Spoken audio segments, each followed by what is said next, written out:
আউযু বিল্লাহি মিনাশ শাইতানির রাজিম। অন্যায় কাজের সঙ্গে সম্পৃক্ত হবে না। আসসালামু আলাইকুম ওয়া রাহমাতুল্লাহ। প্রিয় দর্শক, এবার বিএনপির নেতারা শপথ করেছে, তারা একসাথে সকলে তওবা করেছে যে তারা যতদিন পর্যন্ত নির্বাচিত না হবে ততদিন পর্যন্ত কোনো চাঁদাবাজি, কোনো ঘুষ, কোনো লুটতরাজ এগুলো কোনো কিছুই করবে না। হ্যাঁ, এমনই একটি বক্তব্য দিয়ে এবং তারা এরকমভাবে তওবা করে সেই ভিডিওটা বর্তমান নেট দুনিয়ার মধ্যে ভাইরাল। হ্যাঁ প্রিয় দর্শক, সেই ভিডিওটা আমরা একটু দেখে আসি, দেখার পর আমরা বাকি কথাগুলো বলবো। তার কথার মধ্যে কি একটা বিষয় স্পষ্ট হয়েছে সেই বিষয়টা আমরা জানবো। তবে শর্ত হচ্ছে আপনারা অবশ্যই ভিডিওটা শেষ করে দেখবেন। তাহলে আসুন আমরা আগে একটু দেখে আসি যে বিএনপির নেতা কী বলতেছে। আউযু বিল্লাহি মিনাশ শাইতানির রাজিম। বিসমিল্লাহির রহমানির রহিম। মহান আল্লাহর প্রতি আস্থা রেখে বলছি, আমরা 17 বছর কষ্ট করেছি।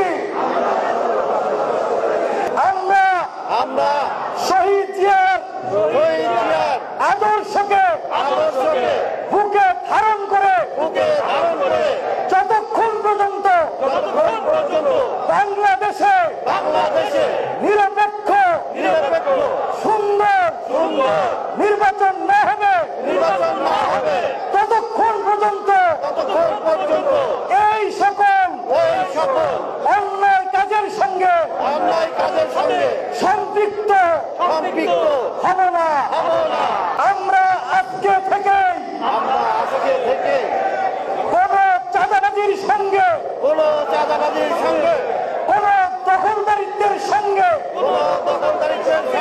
কোন লুটপাটের সঙ্গে কারো জমি দখল করার জন্য নয়, কোন হিংসাত্মক কাজে লিপ্ত নয়। আল্লাহ আমাদের এই মনোবাসনাকে পূর্ণ করুক।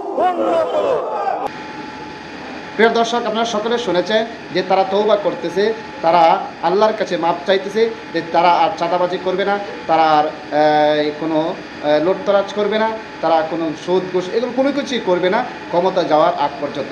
এর দ্বারা বোঝা যাচ্ছে যে তারা যখন ক্ষমতায় যাবে তখন তারা এই সুদ ঘুষ লুটতরাজ চাঁদাবাজি এগুলো করবে। এটাই তো তার কথার দ্বারা বোঝাচ্ছে।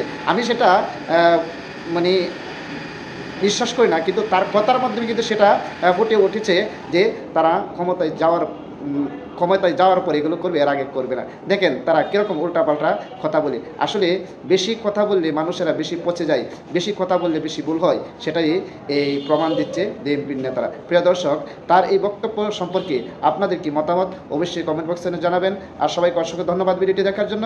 আসসালামু আলাইকুম ওয়া রাহমাতুল্লাহ।